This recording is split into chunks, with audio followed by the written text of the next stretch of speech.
The good old days. Just exactly when were the good old days? For baby boomers, and particularly white baby boomers, they are probably the dozen years between the end of the Korean War in 1953 and the onset of the Vietnam War in 1965. The bad guys had been defeated in Korea, and the social unrest of the 1960s was still in the future.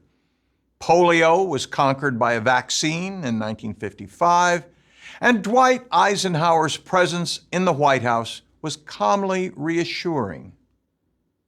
Because the Soviet Union had successfully detonated a nuclear bomb, there was the vague specter of nuclear war.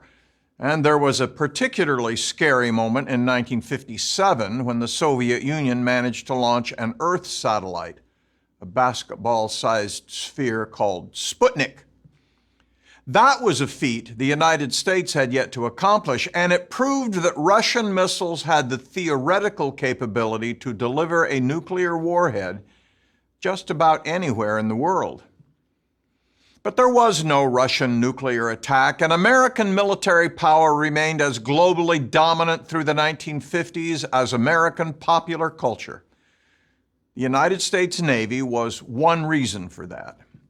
In fact, during this era, the U.S. Navy often found itself playing the role of global policeman. Just as Teddy Roosevelt had talked about using the Navy as a big stick to maintain order in the Western Hemisphere, a half-century later, the U.S. employed that big stick in all sorts of places, in the Mediterranean, in the Taiwan Straits, and in what was almost certainly the most precarious moment of the Cold War, near Cuba in 1962. Each of these events showcased the role played by the U.S. Navy in this era. First, in the Med. Then, as now, the Eastern Mediterranean and the Middle East were especially volatile, both politically and militarily. Partly, this was because of the geographical importance of the area as a global crossroads, but it was also due to the quilt work of religious and nationalist sentiment there. One event that dramatically increased the volatility in the region was the creation of the State of Israel in 1948. That established a Jewish homeland, which many felt was long overdue, especially after the horrors of the Holocaust. But it also provoked resentment by Israel's mostly Arab neighbors. It also contributed to a resurgence of Arab nationalism, personified in Egypt by the rise of Colonel Gamal Abdel Nasser in 1952. The United States tended to view most world events in terms of the ongoing Cold War with the Soviet Union, and so Nasser's decision to conclude an arms deal with the Soviets greatly alarmed Americans. Because of that, the United States backed out of a commitment it had made to fund the Aswan High Dam on the Nile River. When the U.S. abandoned the project, the Soviet Union stepped in. That fed more American suspicion about Nasser's allegiances and intentions. Then in 1956, Nasser announced plans to nationalize the Suez Canal. The canal was unquestionably inside Egyptian territory, but it had been financed and built by an Anglo-French company, which ran the canal and collected the fees. No more, Nasser declared. Now Egypt would run the canal and collect the tolls. While the move was hugely popular in Egypt, the British and French saw it as simple theft. Both nations prepared to reverse the decision by force, and they recruited the government of Israel to join in the effort. 3 months after Nasser made his declaration, the Israeli army invaded Egypt and began driving overland through the Sinai Desert toward the canal.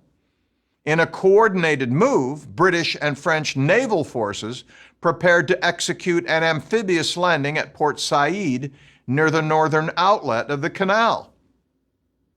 These events put the United States in an awkward situation. Its Navy had a powerful presence in the Mediterranean, officially dubbed the Sixth Fleet. In fact, the United States had maintained a naval force in the Mediterranean almost continuously since the days of Thomas Jefferson and the Barbary pirates. By 1956, the Sixth Fleet included 3 aircraft carriers and a dozen other warships, plus support vessels. It was by far the most powerful naval force in the region. But what role should it play in this crisis? The British, French, and Israelis were all American allies, while Nasser had cozied up to the Soviet Union. Given that, American popular sentiment was on the side of the invaders. On the other hand, these presumed allies were clearly the aggressors.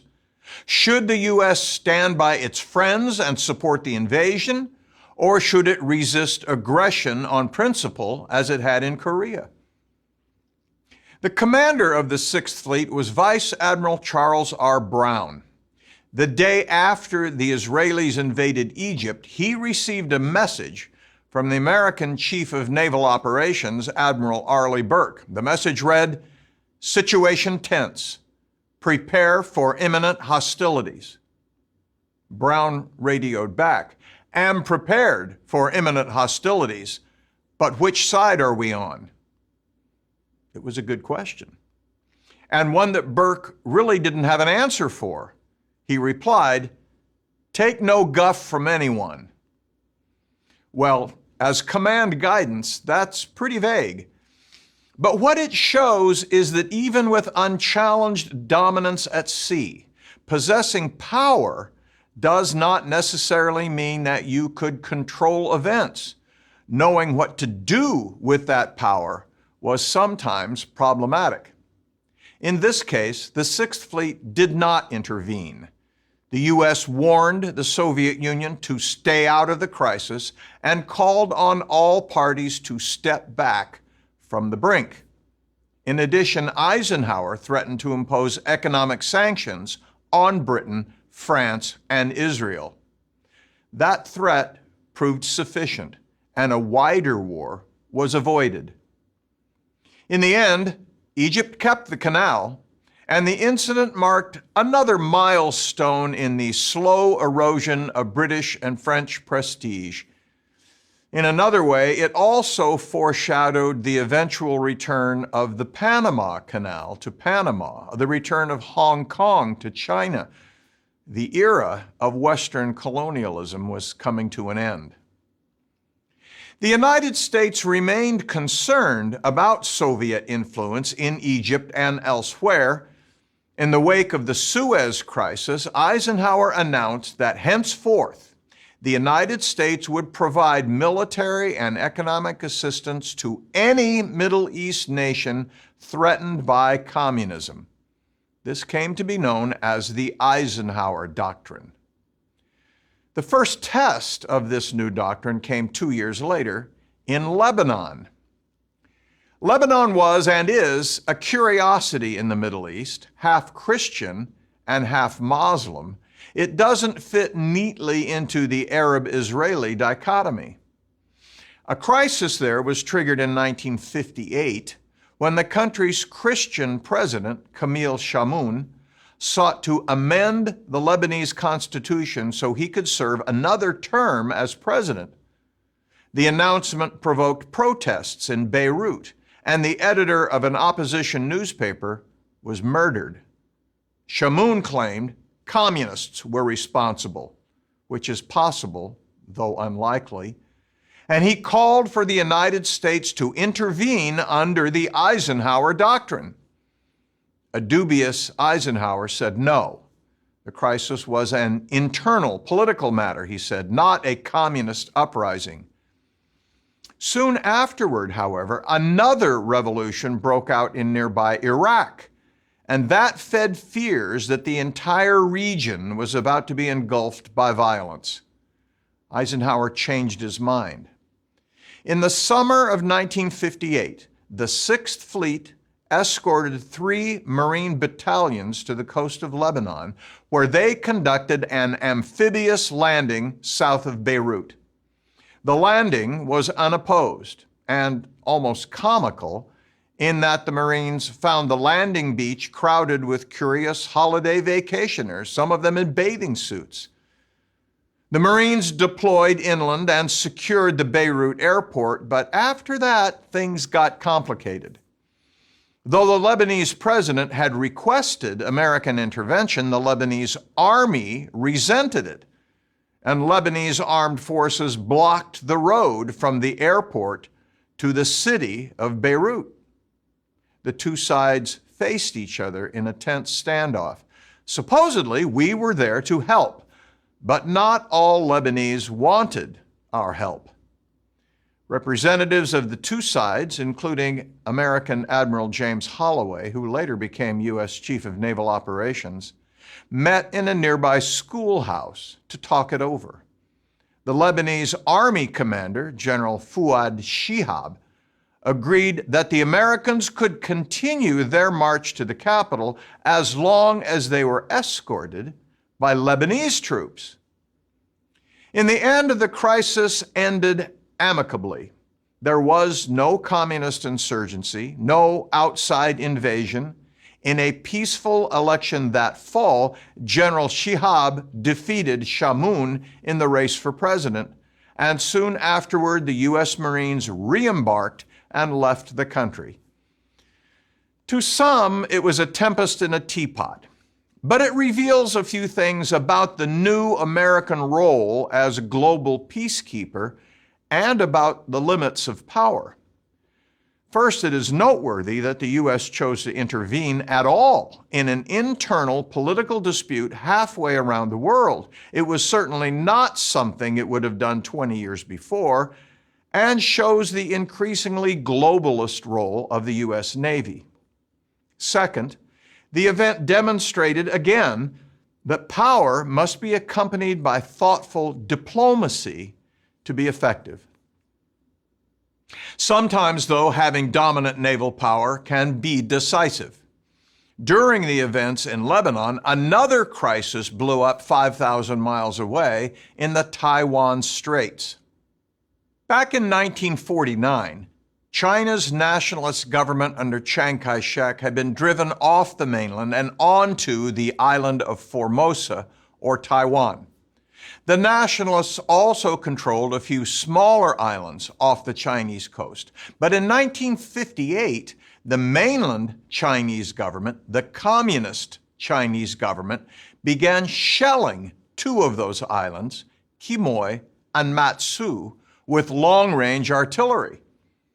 The Eisenhower administration had vowed to protect Taiwan from a Chinese takeover, but what about Quemoy and Matsu? Were they part of Taiwan or China? In the midst of the shelling, Eisenhower ordered the 7th Fleet into the Taiwan Straits.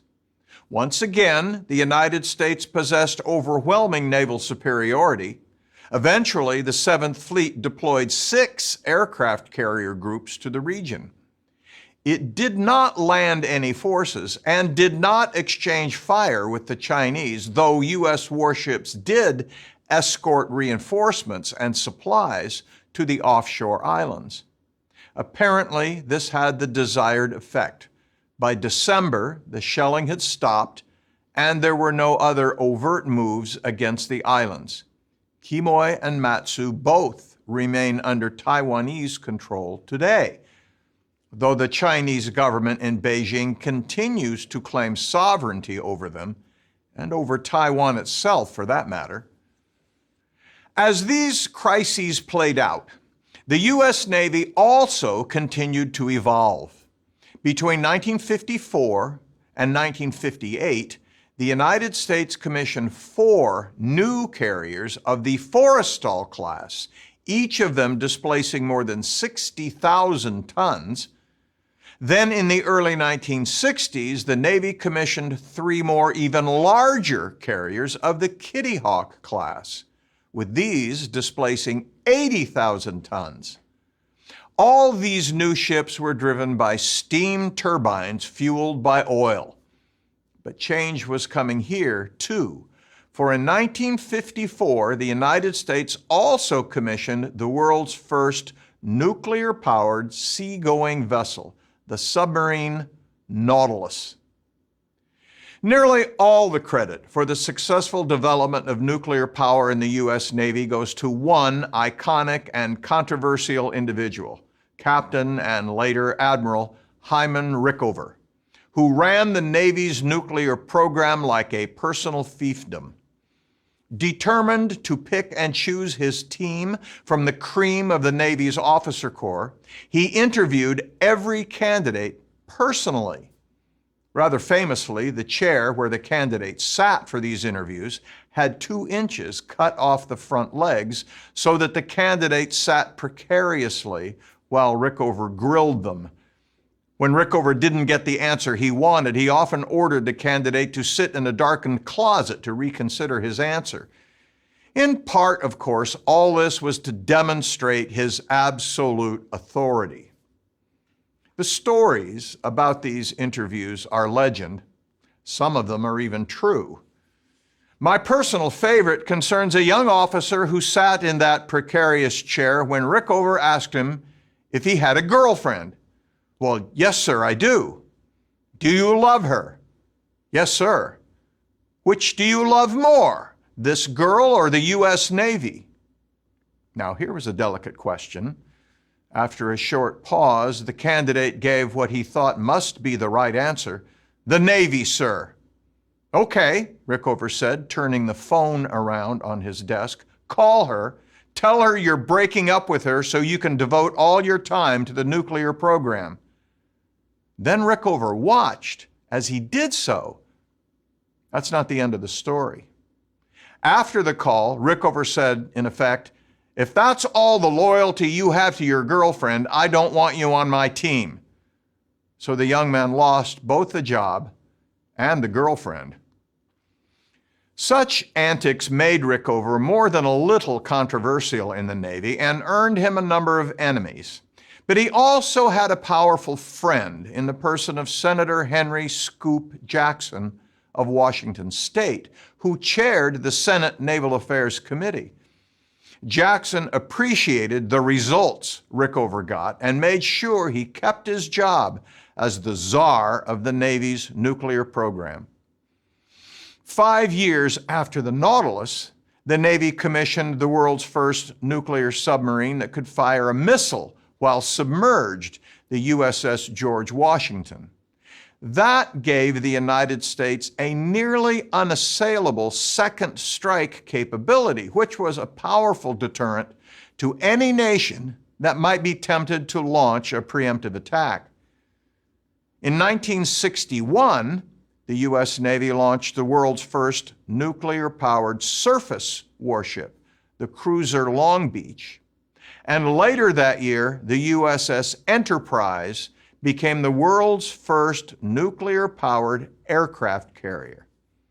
The Enterprise was enormous. It displaced more than 90,000 tons with a flight deck that covered 4.5 acres. For a decade, the Enterprise was the only vessel of its type in the world. Then in the late 60s, the United States began to build a whole class of nuclear-powered carriers, the first of which, and the namesake of the class, was the USS Nimitz, named for the commander of the Pacific Fleet in World War II. Displacing more than 110,000 tons, and with a crew, including the air wing, of over 5,000 men, it was a virtual city afloat. The Soviet Navy could not hope to match this continued expansion of U.S. naval capability. The Russians did launch 2 helicopter carriers, the Moskva and Leningrad, and that provoked a burst of alarm among some American strategists. But these vessels posed little actual threat to American sea control. Instead of trying to match the U.S. Navy ship for ship, the Soviet Union instead turned to a sea denial strategy by relying heavily on submarines. Between 1954 and 1956, the Soviet Union built more than 200 diesel-powered Whiskey-class submarines. A few of them could fire missiles, but most of them were armed with torpedoes to attack surface ships. By the end of the decade, the Soviet Navy had more than 400 submarines, by far the largest submarine fleet in the world. To counter that threat, the U.S. Navy focused heavily on anti-submarine warfare, or in Navy jargon, ASW.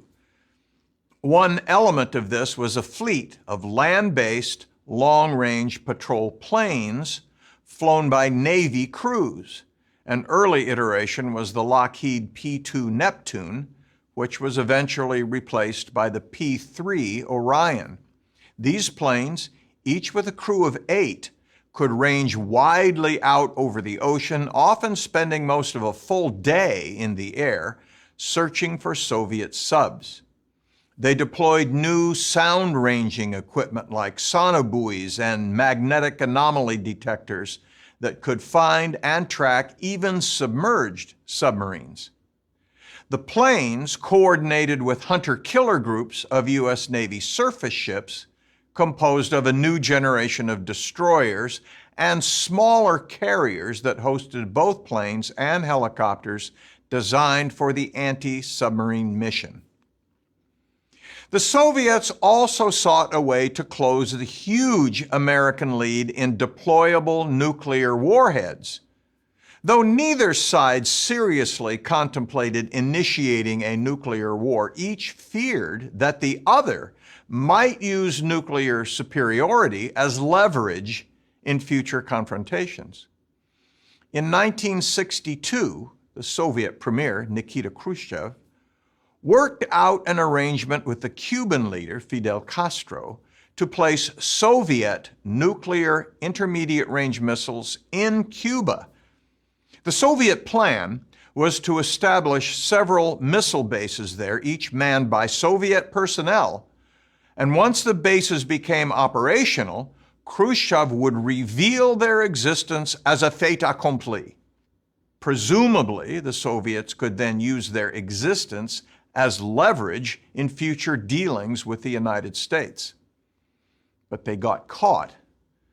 On the morning of October 16, 1962, President John F. Kennedy was awakened by his national security advisor, McGeorge Bundy, who told him the Russians were putting nuclear missiles in Cuba as revealed by photographs taken by U.S. reconnaissance planes.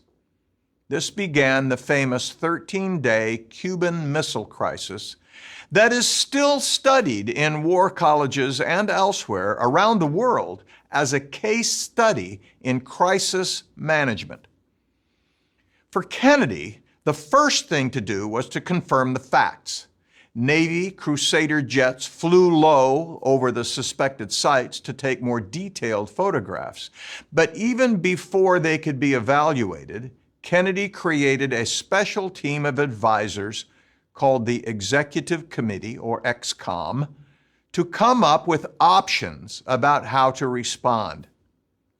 Debate within the ExComm quickly narrowed to 3 possible responses.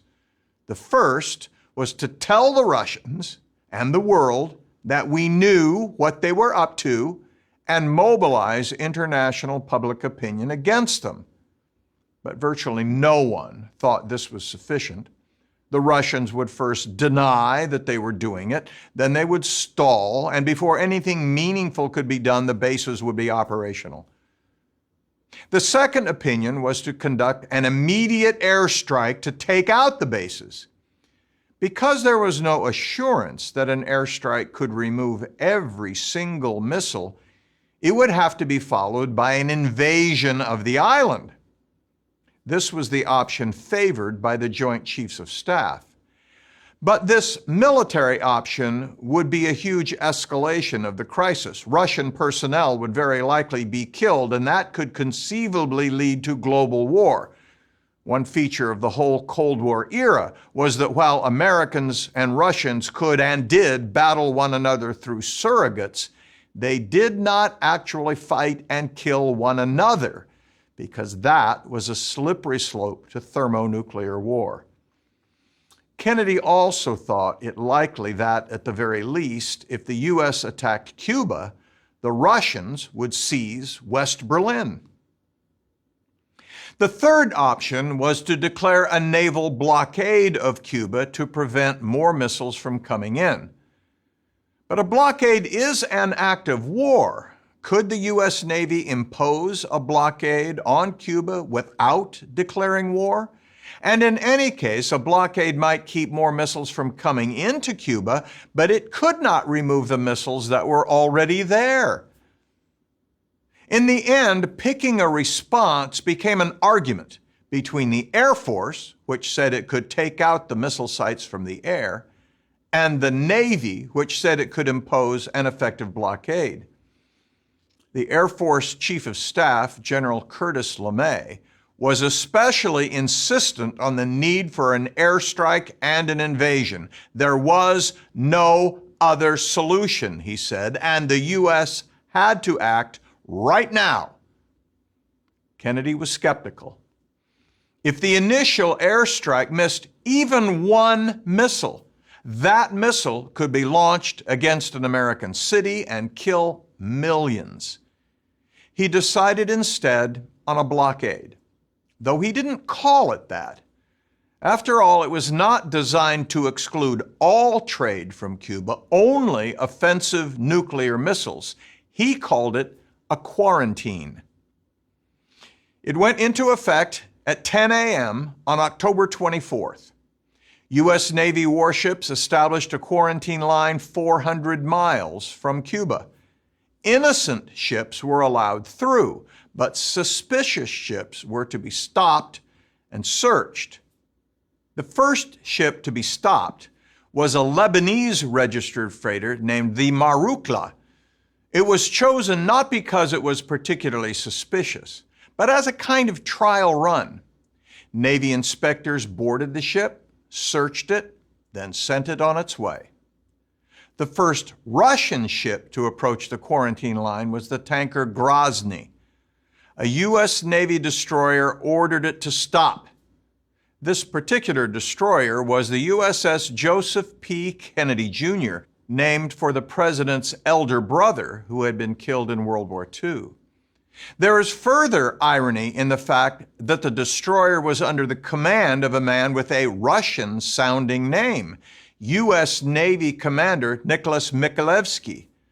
When he ordered the Grozny to stop, there was no reply. The ship continued to steam toward Cuba. Other American destroyers repeatedly ordered the Grozny to stop. It didn't. Back in the age of sail, a century or more earlier, the captain of a U.S. Navy ship at sea had to decide for himself what to do in crisis moments like this based on his own instinct. But in 1962, it was possible to pass the buck up the chain of command, and that is what Michalewski did.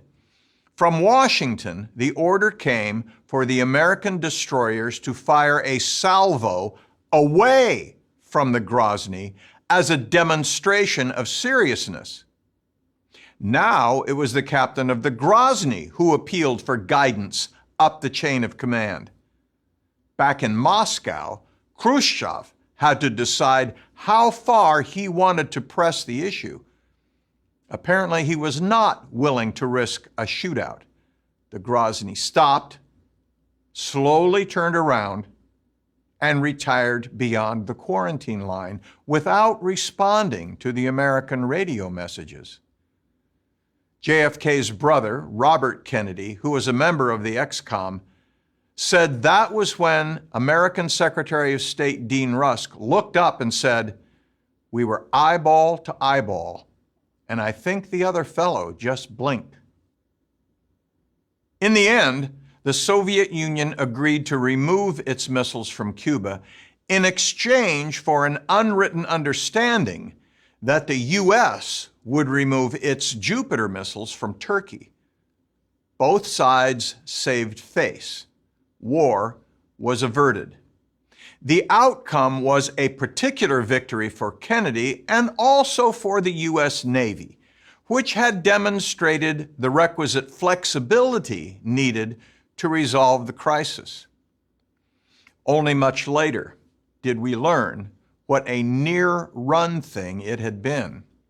After the fall of the Soviet Union in 1991, when Russian archives were opened, we learned that the missiles in Cuba were already fully operational and that local commanders had been given the authority to launch them if the U.S. attempted either an airstrike or an invasion. Another noteworthy element of this case study was the impact that modern communications had on the decision-making process. State leaders in both Washington and Moscow could now communicate in almost real time with commanders on the scene, and deciding how much discretion to leave to those commanders was a critical element in the conduct of war and diplomacy. The events of this era, a period that many today look back on as the good old days, suggest that despite overwhelming superiority of both nuclear missiles and naval power, there were and still are limits to how those assets can be used. Having military and naval superiority is better than not having it, but it does not automatically grant the ability to manage and control events. For that, thoughtful and careful decision-making remain essential.